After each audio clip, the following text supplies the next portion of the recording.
what caused that first cesarean. And then it's really, who are you going to allow in your circle? Who are you going to bring in to support you? Yes, I was able to have that VBAC, but if I had, known to get up and move, I'd had a doula. If I had done my postpartum with some pelvic floor PT a little bit differently, I do think that second birth would have gone even different. I just want you to hear these words. Everybody's birth support team looks so different, but I want women to know, I want you to know the word doula. I want you to know the word pelvic floor PT so that you at least look at it and you say yay or nay. Like, you have the decision to add that in. Or if you do really want it and we can't get there, what else can we do in that area?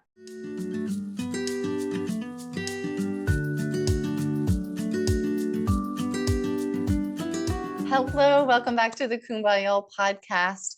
I am so excited to be joined today by Dr. Shannon O'Brien, who is a really talented chiropractor here in the greater Atlanta area. And we are going to be discussing about vaginal birth after C-section. So I just want to jump right into it. Dr. Shannon, can you explain a little more about this VBAC concept and maybe some benefits and risks of having one? Yes, VBAC, and you kind of already defined it a little bit there as far as that's what the acronym stands for. So vaginal birth after cesarean. So obviously you have to have had a cesarean birth previously. And then you can have your vaginal birth after cesarean. A lot of times we put numbers in there. If you've had 2 vaginal births after cesarean or 3, or then how many C-sections you had, you can vary the numbers in there as well too. But yes, it is a vaginal birth after cesarean. Now, I deal in supporting women that are wanting to try for and hoping for and trying to set themselves up for success for a VBAC. But usually they're going to their OB or their home birth midwife, because I have some moms that have a home birth HVAC after cesarean. So they're the ones really going over some of the benefits and the risks associated with the VBAC. And so with that, you have, yes, the risk of uterine rupture. There's certain practices that will, and I'll get into this in a minute too, as far as like supportive versus tolerant practices and those type of things. But there are going to be certain risks associated with it. So that's what makes it a special and delicate population. But there's ways to really support a normal physiological birth after a cesarean as well too. So it's not all doom and gloom, and it's definitely not like you've had one, you have to have another one. Everybody's, circumstances different. So yes, talk about that with your OB. But I have other things I want to mention too in the episode of like, I want you to use these words with your provider so you can get a sense of where they're at and ask them what's going on. So I love that because I think I know so many people that I work with literally have been told, oh, you had one C-section, now you're going to need to have another. And there's just no conversation, there's nothing. And I think it's so important to know that, yes, there are some risks. You need to weigh all your options. You need to look at your particular case and make an educated decision in your case, but at least have the conversation, at least let women know their options and that yes. and many times it is totally safe. And even to have a home birth, I love that you said that you could have a home birth after having a C-section. It's possible, Mhm. right? So Yes, define it yes. and really figuring out if that's going to work for you is the next step. So I love it. And you know this firsthand because you had a VBAC. So if you would be I willing, I'd love for did. you to share your journey and your story with us. Yeah. When I'm looking at ways to support a VBAC or an HVAC, whatever it may be, I think it's important to address what caused the cesarean first time around. Sometimes, yes, there are medical necessities. If you have a breach and you don't have a provider that supports a normal physiological, well, that's not normal physiological, but the breech birth, then there are going to be certain circumstances. But then it's kind of like, well, what caused the baby breach? And so that's where with my story, I've looked at it and gone through all of, my journaling and processing that birth story to be like, okay, well, what led to that first cesarean? And actually hindsight is 2020. I didn't even really go through that until I was in chiropractic school. So I have not always been a chiropractor. Both of my kids that I had, I was it's different. Life I feel like I've lived like many lives, but I was a research molecular biologist at the CDC for about 6 years. And so when I was pregnant with my first, doing a hospital birth at a well-known hospital in Atlanta, I had a wonderful practice. I loved being pregnant. My pregnancy journey was amazing. I still exercise. I'm a big runner. And so I ran through the pregnancy, everything, it just went really well. I didn't really have a lot of morning sickness. Like I said, I was very, very grateful and blessed for that pregnancy. And so we get into when I go a little bit past my estimated due date, right? And so I'm in this like window. I vividly remember sitting in the nursery that we had set up in like the little glider and like crying. And I'm like, why won't they come out? Because we didn't know if it was a boy or girl. So I'm like, I don't know this baby. Why is this baby not coming out? And I remember having contractions throughout the night. One night, this was in January, so he's a winter baby, and kind of managing them, but also knowing like, okay, this is exciting. And we were birthing not close to my house, so there was a little bit of like, I don't want to have my baby on the side of the highway type of thing. And yes, my husband's a firefighter and EMT, but I really, really didn't want him to be my The provider. only one there. Yeah. Yeah, I was like, I don't know about that. So there was that mixed in there. So we go to the hospital. This was 14 years ago. So it's also, I'm like, I don't remember, like, I was not very progressed. I was still walking, talking, having a good old time. Now I know so much more now. And so we'll get to that as well too. So I'm walking around the hospital and I just was excited to be there and expectant of this. And we told friends that we were, going to the hospital. And we're gonna have a baby soon. And like I said, because I think I was about 41 in 6 days. Like it was long. It was just long. And we get there and I'm there for about 18 hours and laboring without meds. And like, it's just real slow. And so I feel like I can't remember when they started Pitocin. I semi-induced because once I got there, they weren't going to let me go home. I'm using all these quotes, just the language of things because I was so far past my due date. So it was kind of like I almost came in for like an induction, but I didn't really know it because I was already kind of in labor. Does that make sense? So then I fell into that cascade of labor's not really progressing. So we're going to do Pitocin. So I had that, and I know like the contractions really intense. I just remember it being really, really intense. And I did that for about 18 hours without meds. And I was like, because I really did want an unmedicated birth, but I was like, I don't know. When she came in, oh, this was so defeating. One of the nurses came in and was like, it's probably going to be about, I don't even know what she said. It was so many hours longer, just kind of how I was going. And that like shut me down entirely because I was like, I can't do this. Right. Yeah. That's where my brain went. So, and my mom was there to support me. I did not have a doula or anything. We'll get into all of that later. And I was definitely not adjusted during this pregnancy. I didn't know anything about chiropractic care at the time. I didn't have anything, no pelvic floor PT. It was just OB and my husband and my mom. And so I get the epidural, I'm able to rest. And so we're somewhere around, I did end up pushing for about 2.5 hours. They did use a vacuum. He was not in an optimal position. So he was sunny side up. So that occiput posterior, just so many things that and saying the story and journey again that I think of. And after that, it was like, we're going to need to go ahead and do, termed at that time an emergency cesarean. And that was like about 27 hours. And so we do that. I mean, it was sad because my husband was like split. He was like, I don't know who to go with because the little one was he didn't have to go to NICU, but he needed some extra work. And then I was over here because I was very depleted and exhausted. I feel like I'd given birth vaginally and cesarean, like I was like, oh my God, I had everything possible. So I just remember that postpartum period in the hospital being really, really crazy. And that definitely impacted that postpartum journey as well too. But if we're sticking into that, cesarean realm, that was my first birth experience. So it was not ideal. And so I think that's what made postpartum a little bit more difficult. Now we'll move into, and I think that's a reason why my kids are 3 years apart, because I was like, oh my gosh, I can't do this again.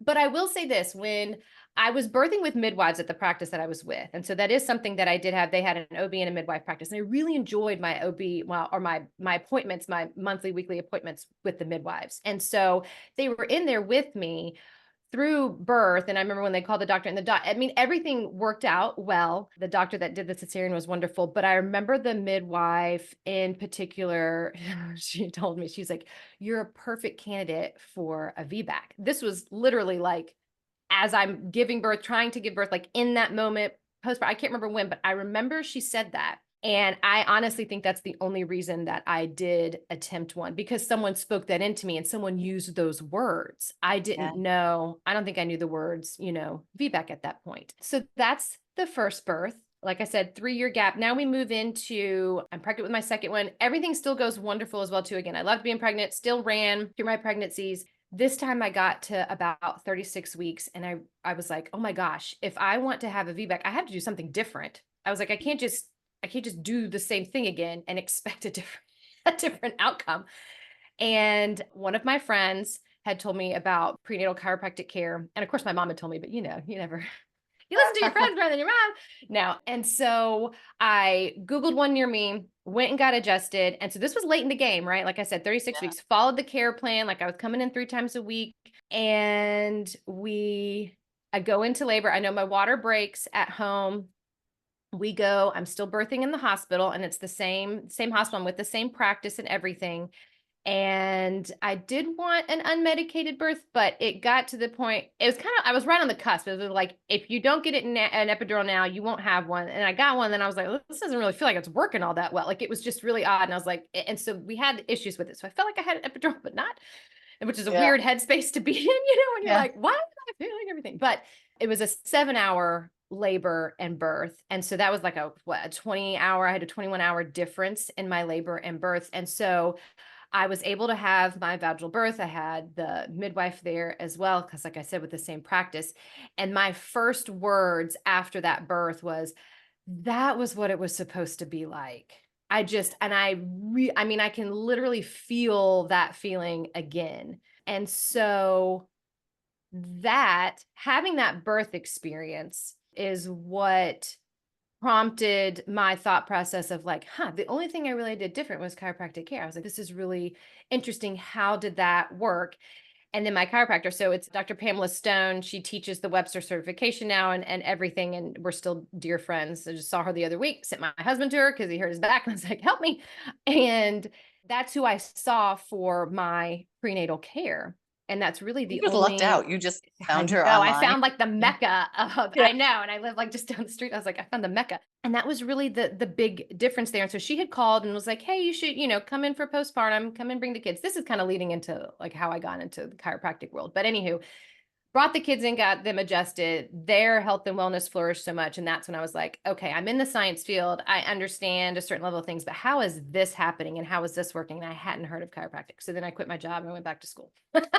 And now I've been practicing for 7 years. That's So that's amazing. part of that story. Yeah. And the fact that you were a career person at the CDC, I mean, that's a really esteemed job. And then to be like, hey, this was life changing enough for me. Mhm, This is what I want to do now. And to stop mhm. that and to choose to go into this, I think speaks volumes too. So I But think that's also I was amazing. like, I have to give back this gift that I had been given. I was like, this is crazy, and get into that birth world. I didn't know I was going to be such a birth nerd, but I've learned so much more since then, because even with that second pregnancy, I didn't have a doula. I was still a hospital birth in a hospital that's very, very well known for their cesarean rates and their repeat cesarean rates. So I kind of like, You I had remember no Pam, I pelvic remember, PT. yeah, no pelvic PT, like nothing, And so I've learned so much more now, but and I always think of, well, I couldn't have had my VBAC, obviously, without my cesarean.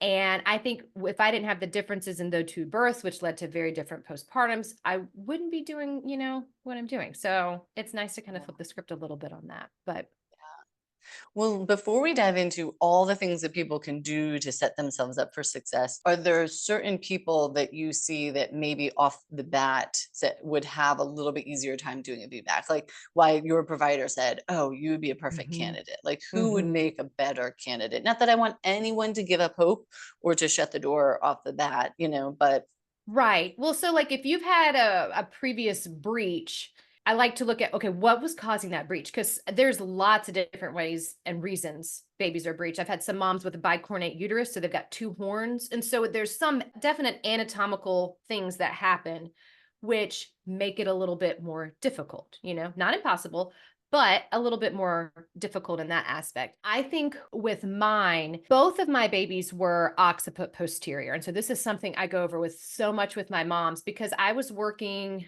So yeah, I was in like a research lab, but I was doing a lot of data entry. So I would sit at a desk all day and I would lean back and prop my feet up.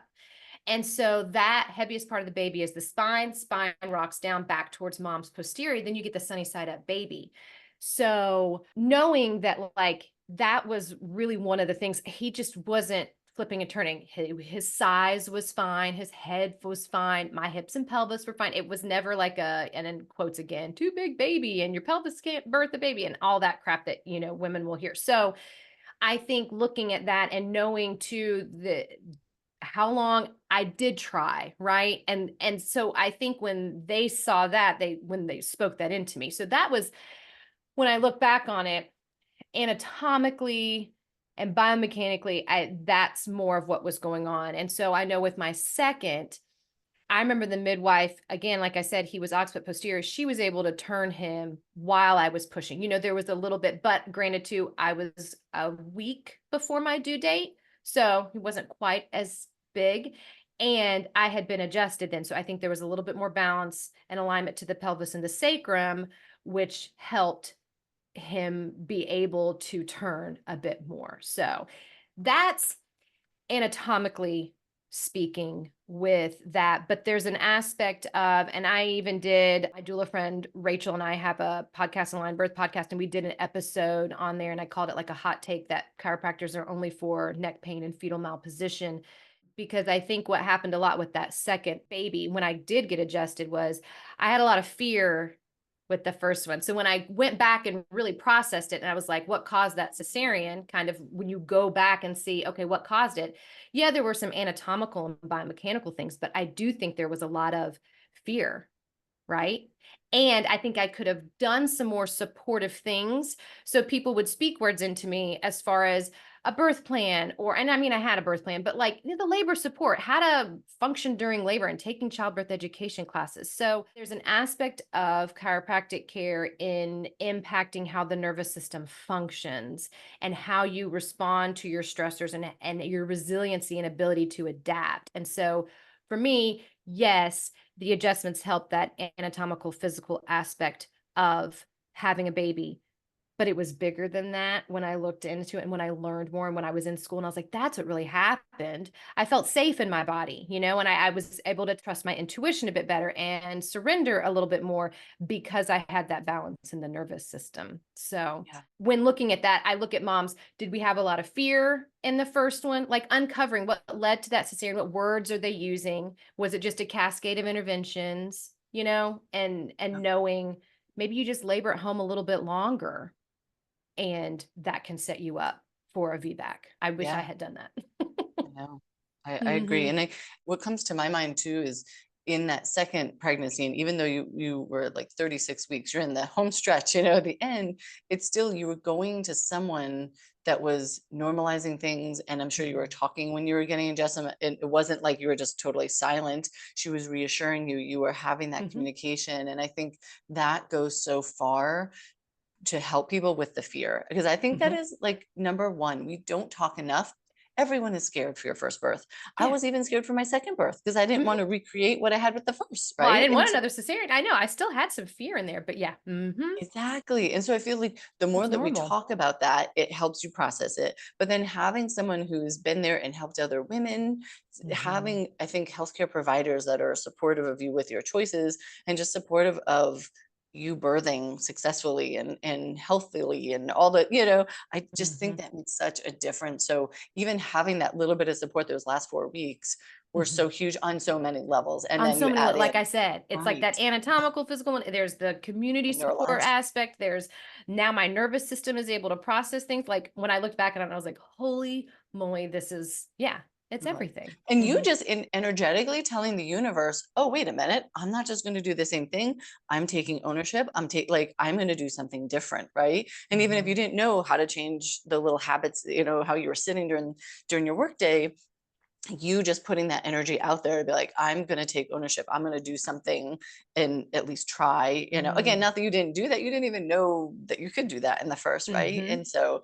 I love it. There's so many layers to that that I think, No, there's so many wow. layers. Yeah, that's so great. So let's get into the fun stuff. So thinks that they could be a good candidate, and I heard you say these are the words to say. Where do they start? Where do they start in saying, I feel like I may have a VBAC. I'm a little nervous. I'm a little scared. Where would you suggest they start in that journey of finding out if it's okay for them and taking steps to make that happen?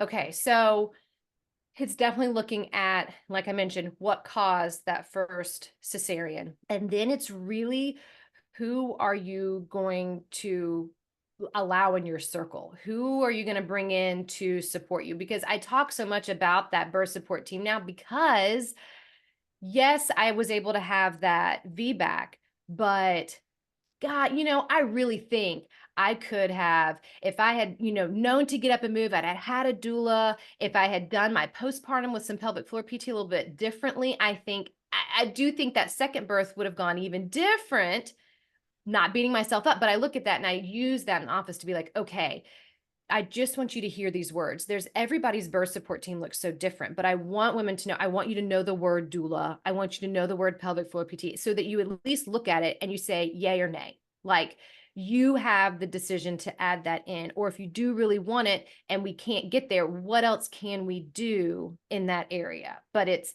really who you're going to support or allow in that supportive position.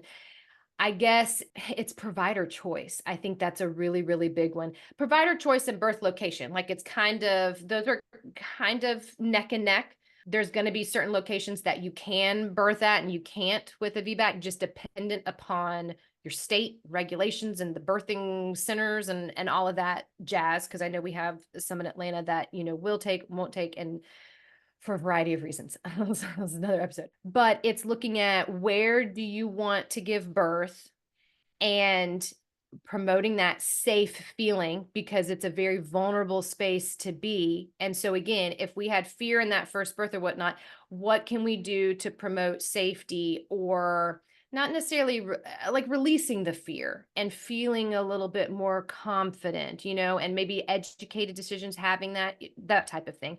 Then looking at your provider, and who you want to go with. Do you want to do a home birth and you want your home birth midwife? Do you want an OB practice only? Do you want OB midwife hybrid? Because you need to feel comfortable with that provider. And so that's really listening to the words they say. There's a difference between a VBAC supportive provider and a VBAC tolerant. Yeah, I'll tolerate you. But are they truly supportive?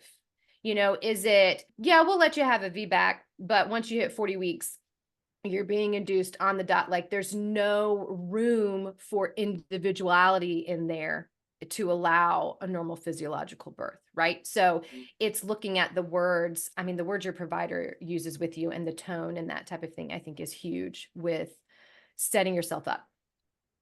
That would be step like one, I think, Mhm.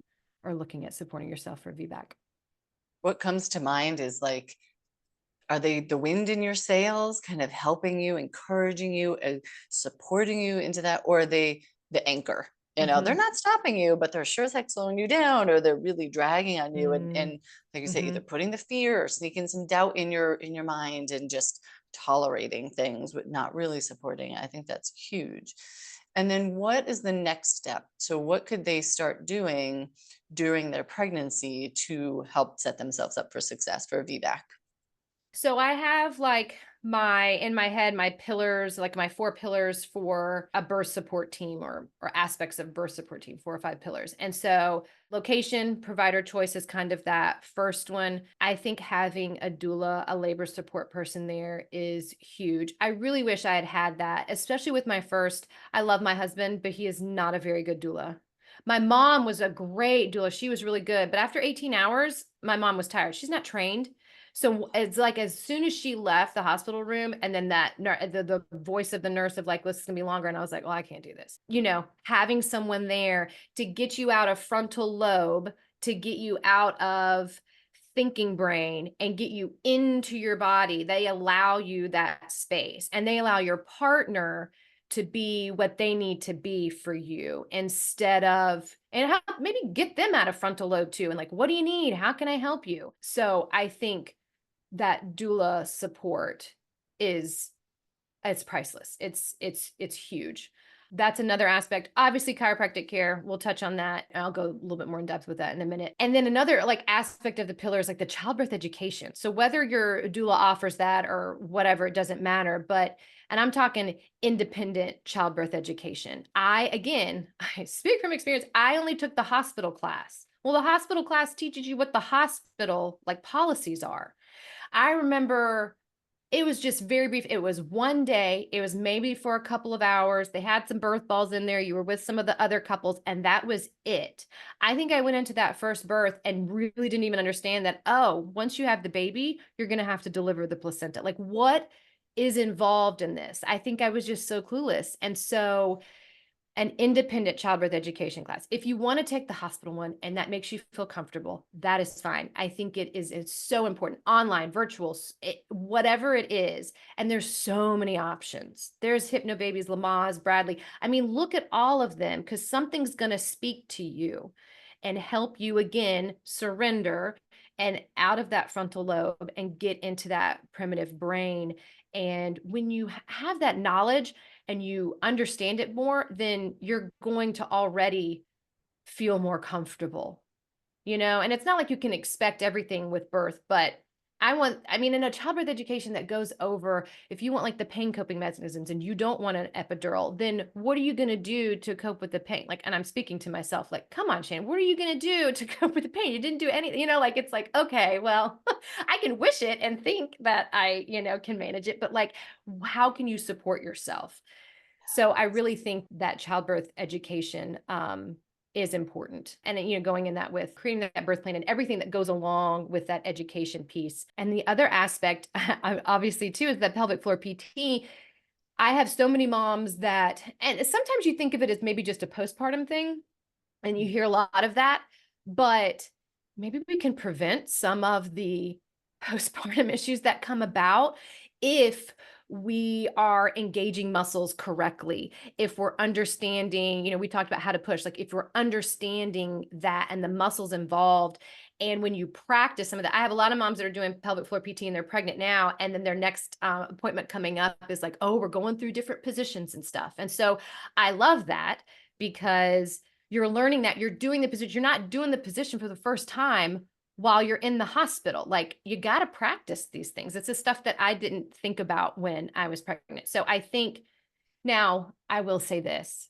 I do understand that that sounds very privileged to do that. So whenever I have chills, whenever I have moms that come in that can do that, I'm just like, this is amazing. I think every woman deserves access to those things, but at least understanding the words and then reaching out. And if it's like you want to do it, maybe you can find one that does pro bono care or something along those lines. But I do want to mention that. So I do get it, but I do think that those are things that people to have in your corner to reach out to, because they can set you up a lot of times with other network referrals and resources and people to bring in to support you. That would be my core. Oh yeah, I didn't even talk about chiropractic care. So, and then prenatal chiropractic care. That's what I was going to go back to. It works so beautifully within that birth support team. Webster Technique is the prenatal certification and training that you would want your chiropractor to have. It really is more of a pelvic sacral analysis, adjustment technique, alignment to help restore neurobiomechanical function to the pelvis and the sacrum. So allowing nerves to uterus and everything for birth to go smoothly and to impact, yes, birth itself. But then I also mentioned that neurological aspect of really helping the nervous system function a bit better, help you adapt to the stressors and those type of things too. So that is where, that's what I would think that birth support team could look like. I think that's amazing. And obviously as a pelvic PT, I agree with all that, the pelvic PT part, because feeling it in your body, even if it's one session and you can feel and practice how to push and you can feel the different positions in your body and you're physically in that, like it's the best. And I totally agree. I think I actually encourage people to take more than one childbirth class. I feel like Mhm. there's so many good ones out there now where one will teach you, all the mechanics, like you're not mechanics, but you're going to birth the placenta. These are talk about your birth plan, all that. And then there's some that just focus on different aspects of what you can be doing during your pregnancy. And so I really think it's good to have different ones, and Mhm. again, with the virtual nature now, it's like you can do some in person, you can do some online and have stuff to be working on at home. I love the options that are out there now. So that's really, I think, so supportive. So I agree with everything you said. I can't thank you enough. This has been so beneficial and so helpful and so empowering, I think, for people to know that you had a C-section once, you don't need to have another C-section. Mhm. There are things you can do, and you can try for VBAC, and at least to ask the questions, at least to, before it's too late, think about and really analyze, are you with the right supportive practice? Are you birthing in the Mhm. place that's going to even allow you that within, obviously if there's only one that's close by to you and you have no options to do a home birth, or, but I think you brought up so many really helpful, really good points. So I want to honor your time, and I'd love for you to share if there's anything else that we didn't cover, that I didn't ask, that you wanted to talk about quickly, and how can patients find you and work with you? You have so many cool offerings that I'd love for you to share with our Yeah. listeners. No, we may have to do a second part to this because I have a whole other list on here Oh, yeah. of things I wanted to mention as well too. So we may have to do like VBAC part two. Yeah. Because there's a lot of, laboring at home as long as possible, how to use the doula to facilitate conversations with your provider, and certain things that you can look for. So I know, and different pushing positions, like knowing those things beforehand, doing the research. I think that's really what I want words to be imparted to people so that they can at least look it up and be like, okay, what is this? And do I want this? Is this something that supports me or in my journey for, wanting and trying for that VBAC? So let's see. So my office name is Sunrise Chiropractic and Wellness. I'm outside the perimeter. So I'm north-ish Georgia, near Kennesaw, Ackworth, Marietta, West Cobb area. So I just focus a lot on prenatal and pediatric care as well. So yeah, so that's the office name on, social medias, Instagram, Facebook as well too. So yeah, all the normal places. But you have a podcast, Oh and yeah, I've got the you teach. podcast. Do you guys do you teach in-person childbirth class, or no? Is that something No, else? no. I have some moms that have taken it at some other local places, but no, I don't offer the classes in office. We do have the podcast. So I do that with Rachel with North Atlanta Birth Services. Rachel is a doula there, and we do a podcast together called Aligned Birth Podcast. And there's a couple of episodes that we've done that are kind of around this VBAC conversation. So, we can link those in the show notes too. But yeah, we just talk about all things, prenatal, conception, prenatal, postpartum, pregnancy, all the all the things motherhood. So yeah. That's great. Well, Yeah. that's awesome. Yeah, we can definitely do a part two. And even if it's like short, it's not like a full, Short I and mean, sweet, that's yeah. totally fine. I'm game. We'll do a Uh, continuation of yeah. this. So thank you so much for your time. I really appreciate it. I always love talking with you. So Thank you so much for letting me chat with you. I appreciate it a bunch. thanks. Are you nervous about the pain of childbirth? If so, you'll want to check out our free Birth Mindset Mastery Move training. You'll discover the one simple move that's the best way to prepare for the pain of labor. This is Amanda. I did this move throughout my second pregnancy, and it's what I teach to my private patients and what we teach moms in progressive pregnancy. It can help you build confidence, increase your pain tolerance, and prepare your body for a more positive birthing experience. To get access today, go to progressivepelviceducation.com/birth mindset mastery.